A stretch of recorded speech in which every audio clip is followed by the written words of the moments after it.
تقریباً 1,24,000 انبیاء کا نزول ہوا جو دین اسلام کی تبلیغ کے لیے نازل ہوئے، اور ان میں آخری نبی، آخری رسول حضرت محمد مصطفیٰ صلی اللہ علیہ وآلہ وسلم ہیں۔ تو دیگر کتنے پیغمبر ہیں جن کا نام کے ساتھ ذکر ہمیں قرآن میں نہیں ملتا، ٹھیک ہے؟ مرسلین میں ان کا ذکر آتا ہے کہ رب العالمین کی طرف سے یہ نازل کیے گئے ہیں، ٹھیک ہے؟ اور نام کا ذکر نہیں آتا، اس لیے ہم انکار نہیں کر سکتے۔ ہمارا کام ہے کہ قرآن کریم میں ذکر آتا ہے نا کہ ما انزل الیک و ما انزل من قبلک، ان سے پہلے جتنی شریعتیں تھیں، ہم مسلمان ہیں، ہم ان تمام شریعتوں پر ایمان رکھتے ہیں۔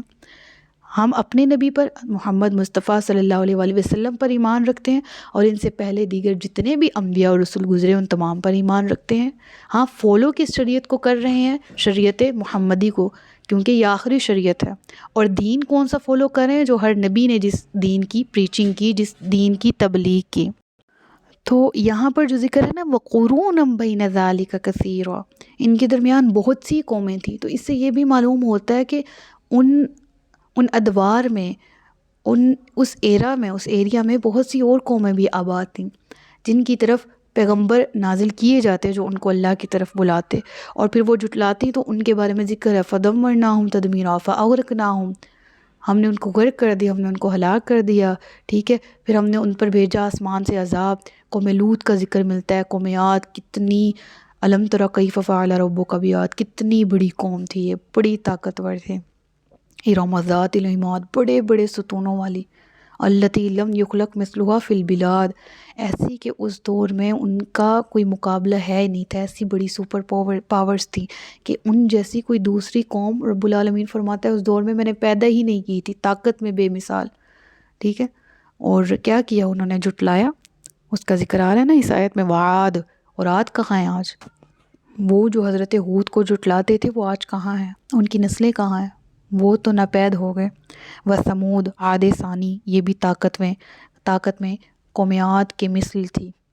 حضرت صالح کی قوم، انہوں نے بھی اللہ کی نافرمانی کی، جھٹلایا، وہ بھی نابود ہو گئے۔ اصحاب الرس، یہ کون لوگ ہیں؟ یہ لوگ تھے ان کے بعد جو ان کا جو ذکر آتا ہے نا، قوم سمود کے بعد جو ذکر آ رہا ہے اصحاب الرس۔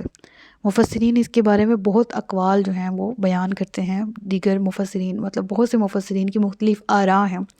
کچھ کہتے ہیں کہ اس سوال کا یقینی اور قطعی جواب تو کوئی نہیں ہے، کیونکہ اس کا تعلق ہسٹری سے ہے، اور یہ بہت پرانی ہسٹری سے تعلق رکھتی ہیں اقوام، اور ان کا ذکر قرآن میں ہے۔ تو چونکہ مفسرین قرآن کی تفسیر کرنے والے ہیں تو وہ ہسٹوریکل پوائنٹ آف ویو سے یہ بتاتے ہیں، جو کہ قطعی نہیں ہے، جو کہ یقینی نہیں ہے، لیکن آیت کی تفسیر میں وہ بتاتے ہیں کہ اس سے مراد وہ لوگ ہیں جو ایک کنویں کے قریب ایک سرزمین تھی، وہاں آباد تھے، اور ان کا جرم یہ تھا کہ انہوں کی طرف جو پیغمبر نازل کیا گیا تھا انہوں نے اس کو شہید کیا تھا کنویں میں پھینک کر، اور اس کا ذکر یہاں پر کیا گیا اصحاب الرس، کنویں والے، ان تمام کو رب فرماتا ہے اس دور میں دیگر بھی بہت سے قرائن، بہت سی قرون بستیاں تھیں، ان تمام کو ہم نے ہلاک کر دیا۔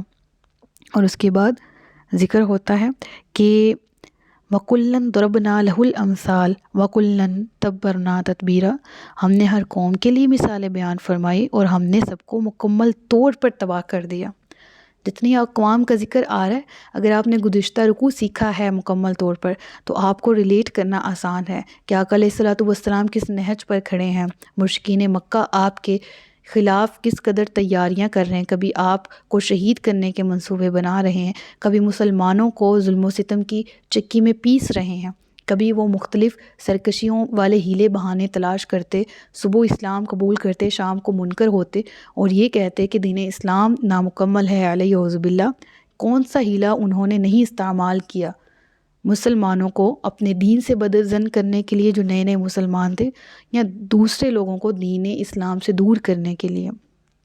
کیا بات تھی؟ کوئی ایسا ہیلہ، کوئی ایسا بہانہ انہوں نے جو چھوڑ رکھا ہو؟ کچھ بھی نہیں، تمام استعمال کیے۔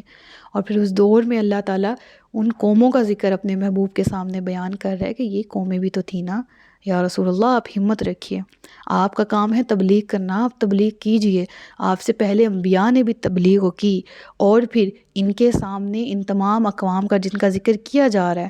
اور میں آپ کو دوبارہ بتا رہی ہوں وَقُرُونًا بَيْنَ ذَلِكَ سے ہمیں مراد ہوتے کہ جتنی بھی قومیں تھیں، جن کا ذکر قرآن میں صراحتاً نام کے ساتھ موجود نہیں بھی ہے، ہمیں معلوم ہو گیا کہ وہ موجود تو تھیں، وہ رہی بھی تھیں ان بڑی بڑی اقوام کے ساتھ، لیکن جنہوں نے جھٹلایا تو رب فرماتا ہے وَكُلًّا ضَرَبْنَا لَهُ الْأَمْثَالَ، ہم نے تو مثالیں سب کے سامنے بیان کی، وَكُلًّا تَبَّرْنَا تَتْبِيرًا، پھر ہم نے ہلاک بھی کیا ان کو، خوب ہلاک کر دینا۔ اور بے شک کہ اس بستی پر ہو آئے ہیں جن پر بری بارش کی گئی، تو کیا یہ اس بستی کو نہیں دیکھتے، بلکہ یہ مرنے کے بعد اٹھنے کی امید نہیں رکھتے۔ اور یہ آیت واقعی ہی ایک فیکٹ بیان کرتی ہے کہ جو ماہرین آثار قدیمہ ہیں نا، انہوں نے آج تک اپنی کاوشوں سے ہزارہ سال سے مدفون بستیوں کو کھود کر نکال لی ہے آج کے دور میں، اور وہ ان اسباب کا تجزیہ کرنے میں بھی بڑی مہارت کا ثبوت دے رہے ہیں کہ کون سی افتاد اس بستی پر آ پڑی تھی جس کی وجہ سے یہ برباد ہو گئی۔ ان تمام تر علمی کمالات کے باوجود انہیں اپنے عقائد و اطوار کی اصلاح کرنے کا خیال تک کبھی نہیں آیا، اور یہ خیال تک کیوں نہیں آیا اس کی وجہ بھی اسی آیت میں بیان کر دی گئی کہ یہ اپنی اصلاح کیوں نہیں کر رہے، کیونکہ اپنے احوال کو سنوارنے کے لیے عقیدہ آخرت پر ایمان ضروری ہے، بنیادی اہمیت کا حامل ہے، اس کے بغیر اصلاح کی کوئی بھی کوشش جو ہے وہ کامیاب اور دیرپا نہیں ہو سکتی۔ وَإِذَا رَأَوْكَ إِن يَتَّخِذُونَكَ إِلَّا هُزُوًا أَهَٰذَا الَّذِي بَعَثَ اللَّهُ رَسُولًا، اور جب یہ آپ کے قریب سے گزرتے ہیں، جب یہ آپ کو دیکھتے ہیں، إِن يَتَّخِذُونَكَ إِلَّا هُزُوًا، تو آپ کو ٹھٹھا مذاق بنا لیتے ہیں اور کہتے ہیں کیا یہ ہے وہ شخص جسے اللہ نے رسول بنا کر بھیجا ہے؟ اور وہ یہ کہتے ہیں کہ قریب تھا کہ اگر ہم اپنے معبودوں پر ڈٹے نہ رہتے تو یہ رسول ہمیں ہمارے معبودوں سے بہکا دیتے، اور اللہ فرماتا ہے کہ ان قریب یہ جان لیں گے کہ جب عذاب دیکھیں گے کہ کون گمراہ تھا۔ رسول اللہ کو دیکھتے، رسول اللہ کے بارے میں علیہ اعوذ باللہ اس طرح کے کلمات ادا کرتے اور کہتے کہ کیا یہ رسول ہے؟ وہ تو شکر ہے کہ ہمارا عقیدہ بڑا ٹھوس ہے، ہم اپنے معبودوں کو پوجنے کے بارے میں بڑے جمے ہوئے ہیں، ورنہ ہم اس جیسے کی باتوں میں آ جاتے۔ وہ تو شکر ہے کہ ہم اس کی باتوں پہ نہیں آئے، اس کے دین کے پیروکار نہیں ہوئے، ورنہ یہ ہم سے ہمارے معبودوں کی عبادت کرنا، ان کو معبود ماننا چھڑوا دیتا۔ یعنی اس چیز پر وہ فخر کرتے کہ شکر ہے کہ ہم جو ہیں وہ اپنے معبودوں کی عبادت پر ڈٹے ہوئے ہیں، ورنہ یہ ہمیں بہکا دیتا۔ رب فرما رہا ہے کہ ان قریب جان لیں گے، جب عذاب اپنے سامنے دیکھیں گے تو پھر معلوم پڑ جائے گا کہ ان میں گمراہ کون تھا، پھر معلوم ہو جائے گا کہ یہی گمراہ تھے جو اب اس طرح سے اپنے دین پر ثابت قدم رہ کر، وہ دین جو ان کا اپنا ہی بنایا ہوا، وہ دین جو سراسر شرک اور کفر پر مبنی ہے، آج فخر کر رہے ہیں، کل جان لیں گے کہ سراسر صراحتاً گمراہی کا شکار یہی تھے۔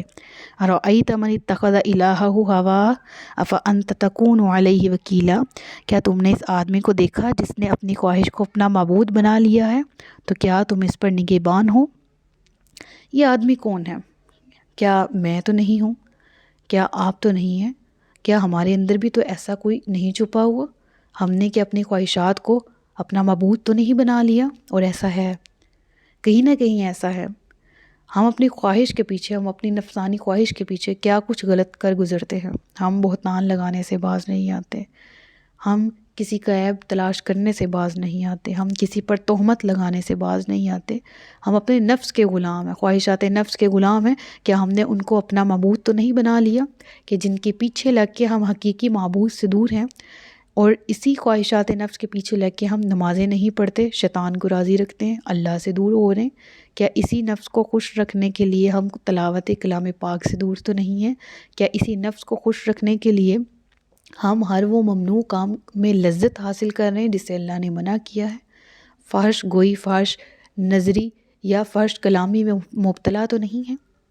ٹھیک ہے، اَرَأَيْتَ مَنِ اتَّخَذَ إِلَٰهَهُ هَوَاهُ، اپنی خواہشات کو معبود بنا بیٹھے ہیں۔ أَفَأَنتَ تَكُونُ عَلَيْهِ وَكِيلًا، تو کیا تم اس پر نگہبان ہو؟ أَمْ تَحْسَبُ أَنَّ أَكْثَرَهُمْ يَسْمَعُونَ أَوْ يَعْقِلُونَ، کیا تم یہ سمجھتے ہو کہ ان میں سے اکثر لوگ سنتے یا سمجھتے ہیں؟ یہ تو صرف جانوروں کی طرح ہیں، بلکہ اس سے بھی زیادہ بدتر اور گمراہ۔ قرآن کریم میں آیت ہے کہ وَالطَّيْرُ صَافَّاتٌ كُلٌّ قَدْ عَلِمَ صَلَاتَهُ وَتَسْبِيحَهُ، کہ تم پرندوں کو دیکھتے ہو، یہ پر پھیلائے ہوئے ہیں کہ تمام کے تمام تحقیق یہ اپنی بے شک یہ اپنی تسبیحات اور یہ اپنی درودیں جانتے ہیں، یعنی یہ اپنے ذکر کا طریقہ جانتے ہیں کہ رب کا ذکر کیسے کرنا ہے۔ جانوروں میں سے بھی نا تمام مخلوقات، میں کہتی ہوں انسان کو اگر ایک سائڈ پہ کر دیں اور باقی جتنی بھی مخلوقات ہیں ان کا ہم ذکر پڑھیں قرآن میں، پرندے ہیں، دیگر مخلوقات میں سے جنات آ جاتے ہیں، ٹھیک ہے، پیغمبروں کے تابع بھی رہیں جنات، حضرت سلیمان کا واقعہ ہم پڑھیں سورہ نمل میں، کس قدر سورہ سبا میں پڑھیں تو کس قدر جو ہے وہ ہمیں سیکھنے کو ملتا ہے، بڑے تابع رہے ہیں ہر دور میں۔ اور جانور ہے نا، ہم کسی انسان میں کسی جاہلیت کو دیکھیں تو ہم اس کو جانور سے تشبیہ دیتے ہیں، یہ تو گدھا ہی ہے، اس کو سمجھ نہیں آتی، ٹھیک ہے، ہم جانور کہہ رہے ہیں۔ تو جو لوگ اسلام قبول نہیں نہ کرتے، جو لوگ اسلام کی راہ میں روڑے اٹکاتے ہیں، جو اسلام قبول کرنے سے دوسروں کو روکتے ہیں، رب فرما رہا ہے جانور، کیا جانور نہیں، کل انعام بل ہم اضل، جانور سے بھی زیادہ گرے ہوئے لوگ ہیں، یہ جانوروں سے بھی زیادہ بدحال لوگ ہیں، جانوروں سے بھی زیادہ گمراہ ہیں۔ یہاں پر تشبیہ دی گئی کہ کل انعامی، یہ لوگ ہیں جانوروں کی طرح، پھر کہا بلکہ ہم اضل سبیلا، یہ تو ان سے بھی زیادہ یعنی جانور بھی اپنی تسبیحات کو جانتے ہیں، جانور بھی تابع ہیں، جانور بھی اپنے مالک کے وفادار ہوتے ہیں۔ جس کو گدھا کہا جاتا ہے کیا وہ مالک کا وفادار نہیں ہوتا؟ ہم جس کو گدھا کہہ رہے ہیں، ہم جس کو کم عقل کہیں اس کو گدھے سے تشبیہ دیتے ہیں۔ رب فرما رہا ہے کہ یہ وہ لوگ ہیں کہ جن کو جانوروں سے بھی تشبیہ دی جائے تو جانور ان سے بہتر ہیں۔ یہ وہ لوگ ہیں جو دین اسلام کو جھٹلانے والے ہیں، جو ضد اور عناد اور کفر میں اس حد تک آگے بڑھ چکے ہیں کہ ان کو کچھ سجائی نہیں دیتا تو سن لو، یہ جانوروں سے بھی زیادہ بدتر ہو چکے ہیں اور ان سے بھی زیادہ گمراہ۔ استغفر اللہ ربی من کل ذنب واتوب الیہ۔ صدق اللہ العلی العظیم و صدق رسولہ النبی الکریم۔ سچ فرمایا اللہ نے جو عظمت والا ہے، اپنا بہت سا خیال رکھیے گا، مجھے دعا میں یاد رکھیے گا۔ تاجدار ختم نبوت زندہ باد، پاکستان پائندہ باد۔ السلام علیکم ورحمۃ اللہ وبرکاتہ۔